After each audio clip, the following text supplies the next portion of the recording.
بسم اللہ الرحمن الرحیم۔ عزیز طلبہ السلام علیکم۔ آج کے سبق میں عزیز طلبہ ہم پڑھیں گے 9th کلاس کے حصہ نظم سے نظم کرکٹ اور مشاعرہ کی ایکسرسائز۔ تو عزیز طلبہ آئیے آج کے سبق کا آغاز کرتے ہیں۔ عزیز طلبہ ایکسرسائز میں جو پہلا کوشچن ہے وہ ہے نظم کرکٹ اور مشاعرہ کے متن کے مطابق مصرعے مکمل کریں۔ تو جی طلبہ یہ جو نظم کے اشعار ہیں اس کے یہاں پہ مصرعے دیے گئے ہیں، اس میں لفظ جو ہے وہ بیچ میں سے کم ہے، شارٹ ہیں، خالی جگہ ہے، تو ان کو ہم نے جو ہے وہ مکمل کرنا ہے مناسب مصرعے کا جو لفظ ہے وہ لگا کر۔ تو جی طلبہ پہلا مصرعہ ہے مشاعرہ میں بھی کرکٹ کا ڈیش ہے ہوتا ہے، تو جہاں پہ خالی جگہ ہے تو وہاں پہ ہم لفظ لکھیں گے گیم، مشاعرہ میں بھی کرکٹ کا گیم ہوتا ہے۔ اس کے بعد ہمارے پاس دوسرا مصرعہ ہے یہاں جو ڈیش ہے وہاں ہے امپائر، مطلب کہ خالی جگہ میں ہم لکھیں گے یہاں جو صدر نشیں ہے وہاں ہے امپائر۔ اس کے بعد ہمارے پاس عزیز طلبہ جو تیسرا مصرعہ ہے ہمارے پاس وہ ہے یہاں بھی کچھ ڈیش دماغ چاٹتے ہیں، تو یہ خالی جگہ پر جو ہم لکھیں گے متشاعر، یہاں بھی کچھ متشاعر دماغ چاٹتے ہیں، متشاعر کہتے ہیں عزیز طلبہ بناوٹی شاعر کو۔ اس کے بعد ہمارے پاس جو چوتھا مصرعہ ہے عزیز طلبہ وہ ہے یہ بد نصیب ڈیش یہاں بھی ہوتے ہیں، ڈیش میں خالی جگہ میں ہم لکھیں گے رن آؤٹ، یہ بد نصیب رن آؤٹ یہاں بھی ہوتے ہیں۔ عزیز طلبہ اس کے بعد ہمارے پاس جو آخری مصرعہ ہے وہ ہے مشاعرہ میں بھی ہے ایک طرح کا، مشاعرہ بھی ہے ایک طرح کا ڈیش، یعنی خالی جگہ میں ہم لکھیں گے کرکٹ میچ، مشاعرہ بھی ہے ایک طرح کا کرکٹ میچ۔ عزیز طلبہ اس کے بعد ہمارے پاس سوال نمبر 2 ہے نظم کرکٹ اور مشاعرہ کے متن کو مد نظر رکھتے ہوئے سوالوں کے جواب لکھیں۔ جو انہوں نے سوال دیے ہیں عزیز طلبہ یہاں ان کے آنسر دیں گے۔ پہلا سوال ہے شاعر نے کرکٹ کو مشاعرے کے مماثل کیوں قرار دیا ہے، اس کے متشابہ اس کے برابر کیوں قرار دیا ہے؟ تو اس کا آنسر ہے عزیز طلبہ شاعر نے کرکٹ کو مشاعرے کے مماثل اس لیے قرار دیا ہے کہ دونوں میں بہت سی چیزیں مشترک ہیں، مطلب کہ دونوں میں بہت سی چیزیں جو ہیں وہ کامن ہیں، ملتی جلتی ہیں۔ عزیز طلبہ اس کے بعد ہمارے پاس دوسرا کوشچن ہے کرکٹ میں جو امپائر ہوتا ہے مشاعرے میں اسے کس نام سے پکارا جاتا ہے؟ تو اس کا آنسر ہے عزیز طلبہ کرکٹ میں جو امپائر ہوتا ہے مشاعرے میں اسے صدر نشین کے نام سے پکارا جاتا ہے۔ تیسرا کوشچن ہے ہمارے پاس عزیز طلبہ شاعر نے LBW ہونے والے کھلاڑی کو مشاعرے میں کس شاعر کے مشابہ قرار دیا ہے؟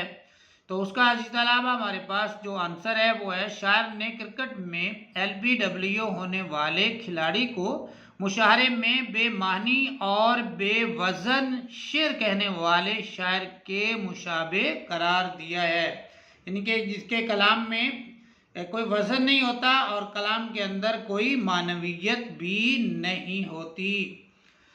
عزیز طلبہ اس کے بعد ہمارے پاس چوتھا کوشچن شاعر نے کرکٹ کے اناڑی کھلاڑی کو مشاعرے کے کن لوگوں کی مانند قرار دیا ہے؟ تو اس کا آنسر ہے شاعر نے کرکٹ کے اناڑی کھلاڑی کو، اناڑی عزیز طلبہ کہتے ہیں نا تجربہ کار کو، شاعر نے کرکٹ کے اناڑی کھلاڑی کو مشاعرے میں متشاعر کے مانند قرار دیا ہے، مطلب کہ متشاعر کہتے ہیں بناوٹی شاعر کے برابر جو ہے انہیں قرار دیا گیا ہے۔ پانچواں اور آخری جو ہے وہ شارٹ کوشچن ہمارے پاس ہے وہ ہے مشاعرے میں رن آؤٹ ہونے سے شاعر کی کیا مراد ہے؟ تو جی طلبہ اس کا آنسر ہے مشاعرے میں رن آؤٹ ہونے سے شاعر کی مراد یہ ہے کہ بعض شعراء کو بالکل داد نہیں ملتی، یعنی جب وہ اپنا کلام سناتے ہیں تو ان کے کلام کو سراہا نہیں جاتا، ان کی تعریف ستائش نہیں ہوتی، ان کو ان کے کلام پر داد نہیں ملتی۔ عزیز طلبہ اس کے بعد ہمارے پاس سوال نمبر 3 ہے یعنی کہ درج ذیل الفاظ کو جملوں میں اس طرح استعمال کریں کہ ان کی تذکیر و تانیث واضح ہو جائے، یعنی کہ یہ لفظ جو ہیں یہ مذکر ہیں یا مؤنث ان کی وضاحت ہونی چاہیے۔ تذکیر مذکر کو کہتے ہیں اور تانیث مؤنث کو کہتے ہیں۔ عزیز طلبہ پہلا لفظ ہے مشاعرہ، تو اس کا جملہ ہے جناب ہوٹل میں ہر مہینے مشاعرہ ہوتا ہے۔ اگلا لفظ ہے کرکٹ، تو کرکٹ کے لیے جو یہاں پر جملہ ہمارے سامنے ہے وہ ہے کرکٹ دیہات میں بھی شوق سے کھیلا جاتا ہے۔ کرکٹ ایک کھیل ہے جو دیہات میں بھی شوق سے کھیلا جاتا ہے۔ اس کے بعد ہے جی تعالیٰ مقدر، تو اس کا جملہ ہے مقدر کا لکھا ہر ایک کو ملتا ہے، جو بھی نصیب میں لکھا ہوتا ہے وہ سبھی کو ملتا ہے۔ اناڑی، اناڑی کے معنی نا تجربہ کار، اور اس کا جملہ ہے اسلم کا اناڑی پن اسے لے ڈوبے گا۔ اس کے بعد عزیز طلبہ ہے لفظ متشاعر، اور اس کا جملہ ہے متشاعر محفل میں اذیت کا سبب بنتا ہے، ان کے اس کے کلام میں جو ہے وہ کوئی آپ کہہ سکتے ہیں کہ معنویت نہیں ہوتی، تو اس لیے وہ محفل میں اذیت کا سبب بنتا ہے۔ اس کے بعد ہے میچ، اور میچ کا جملہ ہے آج کبڈی کا میچ کھیلا جائے گا۔ اس کے بعد عزیز طلبہ ہمارے پاس سوال نمبر 4 ہے، درج ذیل کا درست تلفظ اعراب لگا کر واضح کریں، یعنی کہ لفظوں کا تلفظ لگانا ہے۔ تو یہ تلفظ عزیز طلبہ لفظوں کے اوپر لگا دیا گیا ہے، میں ایک مرتبہ آپ سے ڈسکس کر لیتا ہوں تاکہ جو ہے ہمیں سمجھنے میں آسانی رہے۔ پہلا لفظ ہے تفریح، تے کے اوپر زبر ہے، فے کے اوپر جزم ہے، اور رے کے نیچے جو ہے وہ زیر ہے، اور یہ کے اوپر پھر جزم ہے، تو یہ تفریح ہے۔ اس کے بعد اندالیب، اندالیب بلبل کو کہتے ہیں، اے اندلیب نادا ہوگا کن مکی جاں، نازک مزاج شاہاں تاب سخن ندارد، فارسی کا شعر ہے کہ اے بلبل، یعنی کہ بلبل کی آواز اسی طرح بڑی سریلی آواز ہوتی ہے نا، تو شاعر کہتا ہے کہ اے بلبل آواز نہ نکال، تمہاری آواز جو ہے میرا محبوب جو ہے وہ سویا ہوا ہے، اور اس کے لیے تکلیف یا اذیت کا سبب بنتی ہے۔ اندالیب، اندالیب بلبل کو کہتے ہیں۔ اور مشاعرہ، میم کے اوپر پیش ہے، شین کے اوپر زبر ہے، عین اور رے کے اوپر بھی زبر ہے، مشاعرہ۔ اور اہمال، جو یہ الف ہے اس کے نیچے زیر ہے، اور ہے کے اوپر جزم ہے، میم کے اوپر پھر زبر ہے، اہمال۔ اور اگلا لفظ ہے بد نصیب، بے کے اوپر زبر، دال کے اوپر جزم، نون کے اوپر زبر، اور سواد کے نیچے جو ہے وہ زیر ہے، اور اس کے بعد یہ کے اوپر جو ہے وہ ہم جزم لگا دیتے ہیں، تو یہ لفظ ہو جائے گا بد نصیب۔ عزیز طلبہ اس کے بعد ہمارے پاس سوال نمبر 5 ہے، کوشچن نمبر 5 ہے، درج ذیل تراکیب و محاورات کو اپنے جملوں میں اس طرح استعمال کریں کہ ان کا مفہوم واضح ہو جائے۔ تو اسی طرح پہلے تراکیب دی گئی ہیں، اس کے بعد ان کے جملے بنا دیے گئے ہیں۔ پہلے تراکیب ہے ریاض مسلسل، ریاض مسلسل کرنے والا ہی بڑا فنکار بنتا ہے، یعنی جو مسلسل محنت کرتا ہے اپنے فن میں جو ہے وہ ریاض کرتا ہے وہی بڑا فنکار بنتا ہے۔ مقدر کا کھیل، تو اس کا جملہ ہے زندگی اور موت مقدر کا کھیل ہے۔ اس کے بعد ہے وقت کاٹنا، مشکل ہو یا آسان وقت تو کاٹنا ہی پڑتا ہے۔ وقت کاٹنا کا ایک شعر بھی ہے عزیز طلبہ، وقت خوش خوش کاٹنے کا مشورہ دیتے ہوئے رو پڑا وہ آنکھ مجھ کو حوصلہ دیتے ہوئے۔ وقت کاٹنا مشکل ہو یا آسان وقت تو کاٹنا ہی پڑتا ہے۔ دماغ چاٹنا، اختر دماغ چاٹنا بند کرو، مطلب کی بات کرو، یہ پہلے ترکیب ہے، اور اس کے بعد اس کا جملہ بنا کر اس کا مفہوم جو ہے اس کی وضاحت کی گئی ہے۔ اس کے بعد ہے اہل نظر، اور اہل نظر کا جو جملہ ہے وہ اہل نظر زندگی کے رازوں سے واقفیت رکھتے ہیں، جو زیرک نظر ہوتے ہیں، اہل نظر لوگ ہوتے ہیں وہ زندگی کے رازوں کو جانتے ہوتے ہیں۔ جی عزیز طلبہ اس کے بعد ایکسرسائز میں ہمارے پاس ہے علم بیان، تو ہم اس کو اسٹڈی کرتے ہیں۔ عزیز طلبہ سبق ابتدائی حساب کی مشق میں علم بیان کی تعریف اور تشبیہ و استعارہ کا ذکر مکمل ہو چکا ہے۔ جو سبق ہم نے پہلے پڑھ لیا ہے ابتدائی حساب، اس کی ایکسرسائز میں تشبیہ اور استعارہ کا ذکر جو ہے وہ ہو چکا ہے۔ یہاں مجاز مرسل اور کنایہ کا ذکر کیا جاتا ہے۔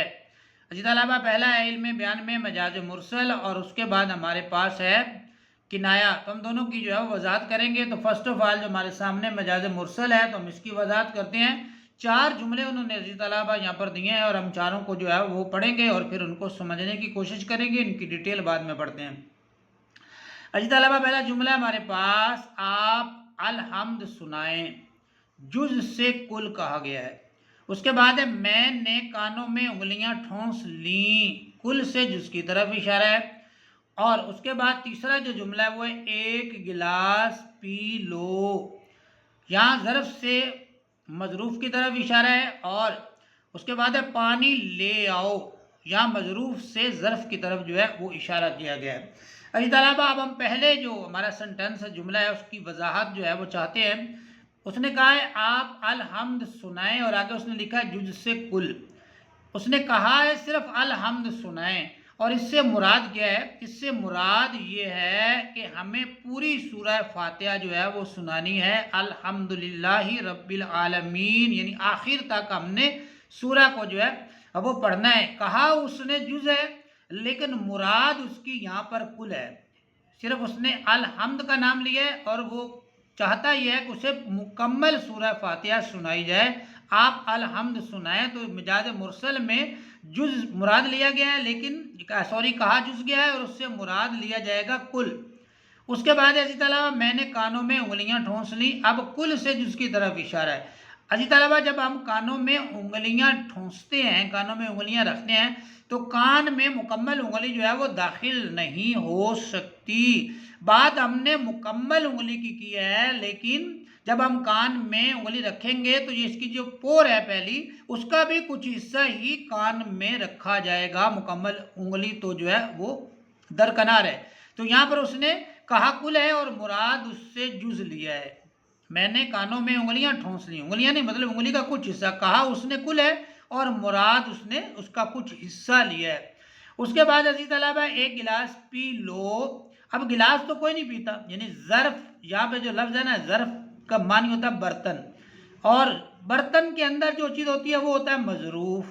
اب ایک گلاس پی لو، گلاس کوئی نہیں پیتا بلکہ گلاس کے اندر جو مظروف ہوتا ہے، پانی ہے، دودھ ہے، شربت ہے، کچھ بھی ہے، تو وہ پینے کی طرف جو ہے وہ اشارہ ہوتا ہے. گلاس کوئی نہیں پیتا، گلاس کے اندر جو چیز موجود ہوتی ہے وہ پی جاتی ہے. تو یہاں پر اس نے کہا ظرف ہے اور مراد اس سے مظروف لیا ہے. یہ جو ہے وہ مجاز مرسل کی حوالے سے اس نے جو ہے وہ بات کی ہے. اس کے بعد ہے پانی لے آؤ. اب مظروف اس نے کہا ہے اور مراد جو ہے وہ ظرف لیا ہے. اب پانی ہاتھ میں تھوڑے لے کے آنا ہے، مظروف وہ جو چیز جو ہے وہ ظرف کے اندر ہے. ظرف برتن کو کہتے ہیں اور مظروف جو برتن کے اندر ہے. اس نے کہا پانی لے آؤ. اب پانی ہاتھ میں تو کسی نے ایسی طلبہ لانا کوئی نہیں ہے، کسی نہ کسی برتن میں ہی ڈال کر لانا ہے نا. تو اس نے کہا مظروف ہے اور مراد اس سے جو ہے وہ ظرف لیا گیا ہے.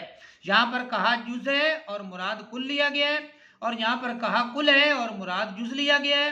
یہاں پر عزیز طلبہ جو ہے اس نے کہا ظرف ہے اور مراد اس سے مظروف یعنی جو اس کے اندر ہے وہ لیا گیا ہے، اور یہاں اس نے کہا مظروف ہے اور مراد اس سے ظرف لیا گیا ہے. اب ہم عزیز طلبہ اس کی وضاحت کرتے پڑھتے ہیں. جو آگے وہ کہتا ہے پہلے جملے میں الحمد کہہ کر پوری سورہ فاتحہ مراد ہے، یعنی جز سے کل مراد لیا گیا ہے. دوسرے جملے میں نے کانوں میں انگلیاں ٹھونس لی، چونکہ کانوں میں انگلی کا کچھ حصہ ہی جا سکتا ہے، اس لیے کل کہہ کر جز مراد لیا ہے. وہی بات جو میں پہلے کر چکا ہوں عزیز طلبہ. تیسرے جملے میں گلاس سے پانی مراد ہے جو گلاس کے اندر موجود ہے، یعنی ظرف کہہ کر مظروف مراد لیا ہے. اس طرح چوتھے جملے میں پانی سے مراد وہ برتن ہے جس کے اندر پانی ہے، یعنی مظروف کہہ کر ظرف مراد لیا گیا ہے. اچھا طلبہ یہ سب مجاز مرسل کی صورتیں ہیں. اسی طرح مجاز مرسل کی بہت سی صورتیں اور روزمرہ بول چال میں آتی ہیں. گویا مجاز مرسل کی تعریف یوں ہو سکتی ہے یا تعریف یوں ہوئی کہ اب ہم مجاز مرسل کی عزیز طلبہ یہاں پر جو ہے وہ تعریف جو ہے وہ پڑھتے ہیں. مجاز مرسل میں وہ کیا کہتا ہے؟ وہ کہتا ہے جب کوئی لفظ حقیقی معنوں کے بجائے مجازی معنوں میں اس طرح استعمال ہو کہ اس میں تشبیہ کے علاوہ کوئی اور تعلق ہو تو اسے مجاز مرسل کہتے ہیں. اس کے علاوہ جب کوئی لفظ حقیقی معنوں کے بجائے مجازی معنوں میں، یعنی کہ اس کے اصلی معنوں کی بجائے مجازی معنوں میں مرادی معنوں میں ہم اس کو استعمال کریں گے، اس طرح استعمال ہو کہ اس میں تشبیہ کے علاوہ کوئی اور تعلق ہو تو اسے مجاز مرسل کہیں گے. اسی طلبہ اس کی ہم ایک تعریف اور بھی کر سکتے ہیں کہ کسی چیز کی ایسی علت بیان کرنا، یعنی وجہ بیان کرنا جو اصل میں اس کی علت نہ ہو، وجہ یا سبب نہ ہو، تو اسے بھی مجاز مرسل کہتے ہیں. اسی طلبہ یہاں نیچے اس نے سوال دیا ہے درج ذیل مثالوں میں مجاز مرسل کی نشاندہی کریں. یہاں ہم نے جو ہے وہ مجاز مرسل کی جو ہے وہ نشاندہی کرنی ہے. اب پہلا جو ہے وہ ہے نہر بہہ رہی ہے. نہر نہیں بہتی ہے. اسی طلبہ نہر کے اندر جو پانی ہے وہ بہ رہا ہوتا ہے، تو نہر نہیں، نہر سے مراد پانی ہے. یہاں کہا اس نے نہر ہے اور مراد لیا ہے پانی، پانی بہ رہا ہوتا ہے. اس کے بعد ہے آسمان سے سونا برس رہا ہے. اب آسمان سے سونا نہیں برستا بلکہ آسمان سے بارش برستی ہے، تو کہا اس نے سونا ہے اور مراد اس سے بارش لی گئی ہے. اس کے بعد تیسرا جو سنٹینس ہے عزیز طلبہ ہمارے پاس وہ ہے قلم تلوار سے طاقتور ہے. اب حقیقت میں تو دیکھیں تو تلوار جو ہے وہ مضبوط ہوتی ہے، اس سے بڑی چیزیں جو ہے جنگ میں وہ استعمال ہوتی ہے، بڑی چیزیں کاٹنے کے استعمال آتی ہے. لیکن اس نے جو ہے یہاں پر جو ہے قلم کو تلوار سے زیادہ جو ہے وہ طاقتور جو ہے وہ کہا ہے. عزیز طلبہ اس کے بعد ہمارے پاس کنایا ہے. تو کنایا کے معنی ہے اشارے سے بات کہنا، اور کنایا کی اصطلاحاً تعریف یوں ہے. تعریف کیا ہے اس کی؟ کسی لفظ سے ایسی بات مراد لینا جو اس کے معنوں کو لازم ہو، یعنی جو اس کے معنوں کے لیے لازمی ہو یا ضروری ہو، تو اسے کنایا کہیں گے. یہاں پر اس نے مثالیں دی ہیں عزیز طلبہ. شتر بے مہار کا مفہوم زبان دراز یا بیہودہ باتیں کرنے والا ہے. شتر بے مہار کا مطلب کیا ہے عزیز طلبہ؟ شتر بے مہار کا مطلب ہے زبان دراز یا بیہودہ باتیں کرنے والا ہے. اور پیٹ کا حلقہ مطلب کنایا ہے راز کی بات کہہ دینے والے کی طرف. آگے ان کے طلبہ وضاحت ہے. شتر بے مہار کے معنی ہیں وہ اونٹ جس کی نکیل نہ ہو. یعنی اگر ہم کہیں عزیز طلبہ کہ شتر جو ہے وہ اونٹ کو کہتے ہیں، اور بے مہار مطلب اس کو جس رسی سے باندھتے ہیں اس کو مہار کہتے ہیں. تو اس کو رسی نہیں ڈلی ہوئی وہ بے مہار ہے، اس کی نکیل نہیں ہے. دوسرے مرکب کے معنی ہے ہلکے پیٹ والا آدمی. لیکن جب ان کلمات سے ایسے معنی مراد لیے جائیں جو ان کے اصل معنوں کے لیے لازمی یا صفاتی ہیں، تو اس لفظ یا کلمے یا مرکب کو کنایا کہیں گے. یعنی اب وہ کیا کہتا ہے؟ ان کلمات سے ایسے معنی مراد لیے جائیں جو ان کے اصل معنوں کے لیے لازمی یا صفاتی ہیں، تو اس لفظ یا کلمے یا مرکب کو کنایا کہیں گے. جب اونٹ کی نکیل نہ ہوگی تو وہ لازماً بلبلاتا پھرے گا. ہلکے پیٹ والے آدمی ہلکے پیٹ کی لازمی صفت ہوگی کہ کوئی چیز اس میں نہ ٹھہرے گی اور وہ راز کی بات اگل دے گا. کنایا علم بیان کی بہت اچھی صورت ہے جس سے تحریر و تقریر میں لطف پیدا ہوتا ہے. عزیز طلبہ اس کے بعد ہمارے پاس سوال نمبر 7 ہے. درج ذیل جملوں میں کنایا کی نشاندہی کریں. تو عزیز طلبہ یہاں پر 2 جملے اس نے دیے ہیں. پہلا ہے مفلسوں اور ناداروں کے لیے اس کا دروازہ ہمیشہ کھلا رہتا ہے. یہاں عزیز طلبہ دروازہ ہمیشہ کھلا رہنا جو ہے کنایے کے طور پر استعمال ہوا ہے، مطلب کہ کوئی بھی خالی ہاتھ واپس نہیں لوٹتا. اب دوسرا سنٹینس اس نے جو دیا اس میں ہے بڑھیا کی بیٹی کا کوئی رشتہ نہ آیا اور سر کے بالوں میں چاندی اتر آئی. اب بالوں میں یہاں چاندی اتر آنا بھی جو ہے وہ کنایے کے طور پر استعمال ہوا. اصل میں اس کا مطلب ہے کہ وہ بوڑھی ہو گئی، اور جب بندہ بوڑھا ہو جاتا ہے تو اس کے بال جو ہے وہ سفید ہو جاتے ہیں. تو یہاں پر بھی جو ہے وہ کنایے کا استعمال جو ہے وہ کیا گیا ہے. آگے جملے کی اقسام کے حوالے سے ہمارے پاس جو ہے وہ چیزیں موجود ہیں عزیز طلبہ. جملے کی جو اقسام ہیں ان کو جو ہے وہ ہم دیکھیں گے. تو عزیز طلبہ جملے کی بہت سی قسمیں ہیں. ذیل میں صرف 2 مشہور قسموں کا ذکر کیا جاتا ہے. جملے کی بہت سی قسمیں ہیں اور یہاں پر عزیز طلبہ صرف اور صرف جو ہے 2 مشہور قسموں کا ذکر کیا جائے گا. نمبر 1 جملہ اسمیہ اور نمبر 2 پہ ہے جملہ فعلیہ. یہ 2 جملے ہیں عزیز طلبہ، ان کی وضاحت کو لیے جو ہے وہ آگے بڑھتے ہیں. تو پہلے ہے عزیز طلبہ جملہ اسمیہ. جملہ اسمیہ وہ جملہ ہے جس میں مسند الیہ اور مسند دونوں اسم ہوں. عزیز طلبہ مسند الیہ اور مسند کو سمجھنا جو ہے وہ انتہائی ضروری ہے. جو چیز ثابت کی جائے یعنی جو ثابت کیا جائے اسے مسند کہتے ہیں، اور جس کے لیے ثابت کیا جائے اسے مسند الیہ کہتے ہیں. اب آگے جو سنٹینس آتا ہے ہم اس پہ غور کریں گے. اور اس کے آخر میں فعل ناقص آئے، مثلا احمد ذہین ہے. اب عزیز طلبہ یہ مرکب ہے، 2 یا 2 سے زیادہ لفظوں کا یہ مرکب ہے، اور اس میں 3 طرح کے جو ہے وہ لفظ استعمال ہوئے ہیں. اور یہاں پر پہلے حمید عزیز طلبہ اس میں مسند الیہ ہے، ذہین جو ہے وہ مسند ہے، اور ہے جو ہے یہ فعل ناقص ہے. اب میں آپ کو بتاتا ہوں کہ یہ حمید مسند الیہ کیسے ہے اور ذہین مسند کیسے ہے. عزیز طلبہ حمید کے لیے ثابت کیا گیا ہے کہ وہ ذہین ہے، اور جو چیز ثابت کی جاتی ہے وہ مسند کہلاتی ہے، اور جس کے لیے ثابت کی جاتی ہے وہ مسند الیہ کہلاتا ہے. تو یہ تو بات کلیئر ہو گئی کہ ذہین مسند ہے اور حمید مسند الیہ ہے. اور ہے کا جو یہاں پہ لفظ لگا ہوا ہے یہ فعل ناقص کے طور پر استعمال ہوا ہے. آپ نے مسند الیہ اور مسند کو سمجھ لینا ہے.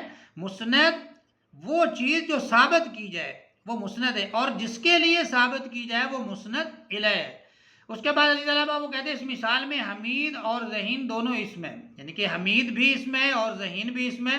حمید اسم اور ذہین اسم صفت ہے عزیز طلبہ، اس میں حمید اور ذہین دونوں اسم ہے اور ہے فعل ناقص ہے، چنانچہ یہ جملہ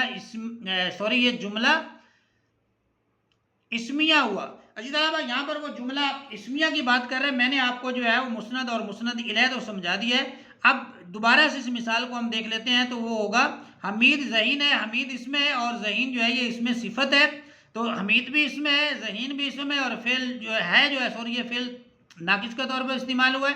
تو جس جملے میں مسند الیہ اور مسند دونوں اسم ہوں، مسند الیہ اور مسند دونوں اسم ہوں، اس جملے کو جملہ اسمیہ کہتے ہیں۔ آپ کو مسند اور مسند الیہ کا تو پتہ چل گیا نا، تو جو ثابت کیا جائے وہ مسند، جس کے لیے ثابت کیا جائے وہ مسند الیہ، تو حمید جو ہے یہ مسند الیہ کے لیے ثابت کیا گیا ہے کہ وہ ذہین ہے، تو حمید بھی اسم ہے اور ذہین بھی اسم ہے، تو جس جملے میں مسند اور مسند الیہ دونوں اسم ہوں وہ جملہ اسمیہ کہلاتا ہے۔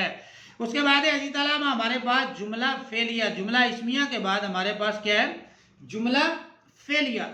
عزیز طلبہ جملہ فعلیہ وہ جملہ ہے جس میں مسند الیہ اسم ہو اور مسند فعل ہو۔ عزیز طلبہ اور کیجئے گا، جملہ اسمیہ میں تو مسند اور مسند الیہ دونوں اسم تھے، لیکن جملہ فعلیہ میں مسند الیہ اسم ہوگا اور مسند فعل ہوگا۔ مثلا جمیل پڑھتا ہے، یہاں جمیل مسند الیہ ہے اور پڑھتا جو لفظ ہے یہ تو فعل ہے، تو لہٰذا یہاں پر یہ جو مسند ہے یہ فعل ہے، لہٰذا یہ جملہ فعلیہ کہلائے گا۔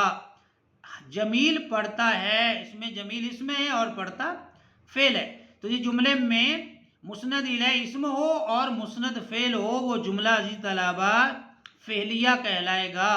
مثلا جمیل پڑھتا ہے، جملے میں جمیل اسم ہے اور پڑھتا ہے فعل ہے، چنانچہ یہ جملہ فعلیہ ہوا۔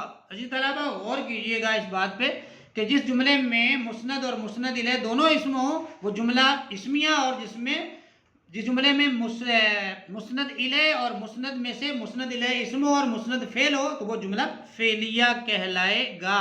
عزیز طلبہ اس کے بعد ہے جملہ فعلیہ کے 3 اجزاء ہوتے ہیں، جو جملہ فعلیہ اس کے 3 حصے ہوتے ہیں، ایک فاعل یعنی کام کرنے والا، مفعول جس پر کام ہو رہا ہے، اور فعل تام وہ فعل جو کام کو مکمل کرتا ہے یا مکمل معنی دیتا ہے۔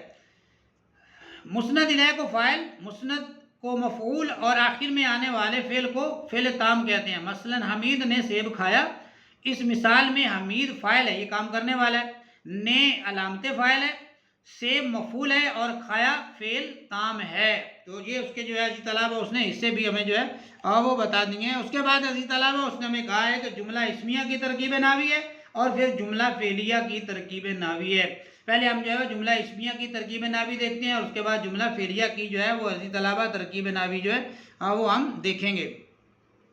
جملہ اسلم گھر پر موجود ہے، اس جملے میں اسلم جو ہے یہ اسم ہے، یعنی مبتدا یا اسم مبتدا ہوتا ہے جس کا متعلق خبر دی جا رہی ہوتی ہے، اسلم اسم بھی ہے اور مبتدا بھی اس کا متعلق خبر دی جا رہی ہے۔ گھر جو ہے یہ اسم مجرور ہے، پر جو ہے جملے میں حرف جار ہے، موجود خبر ہے کہ اسلم گھر میں موجود ہے، موجود ہونا خبر ہے، اور ہے جو ہے یہ فعل ناقص کے طور پر استعمال ہوا ہے۔ اس کے علاوہ اس کے بعد ہمارے پاس جملہ فعلیہ کی ترکیب ہے، وہ جملہ دیا یہاں پہ بچوں نے کتاب میز پر رکھ دی۔ اب یہاں بچوں کا جو لفظ ہے یہ فاعل ہے، نے علامت فاعل ہے، کتاب جو ہے یہ مفعول ہے، میز اسم مجرور ہے، پر جو ہے حرف جار ہے اور رکھ دی عزیز طلبہ فعل کے طور پر استعمال ہوا ہے۔ اس کے بعد ہمارے پاس 8واں جو کوشچن ہے، اب یہ غور طلب ہے، اس پہ آپ نے ذرا اس پہ غور و خوض کرنا ہے، وہ کیا کہتا ہے؟ درج ذیل جملوں کی ترکیب نحوی کریں۔ پہلے ہم نے جو ہے وہ ترکیب نحوی کر لی، جملہ اسمیہ کی اور جملہ فعلیہ کی، اب وہ کہتا ہے درج ذیل جملوں کی ترکیب کریں اور وہ بھی ترکیب نحوی۔ تو پہلا جملہ ہے احمد بہت لائق ہے، احمد اسم یا مبتدا ہے، یعنی کہ اس کے متعلق خبر دی جا رہی ہے، اور بہت لائق یہ خبر ہے، اور ہے جو ہے یہ فعل ناقص ہے عزیز طلبہ۔ تو یہ جملہ کیا ہوا؟ جملہ اسمیہ کی ترکیب نحوی ہوگی اور اس کے بعد جملہ فعلیہ ہو جائے گا، یعنی کہ 2 جملے ہیں۔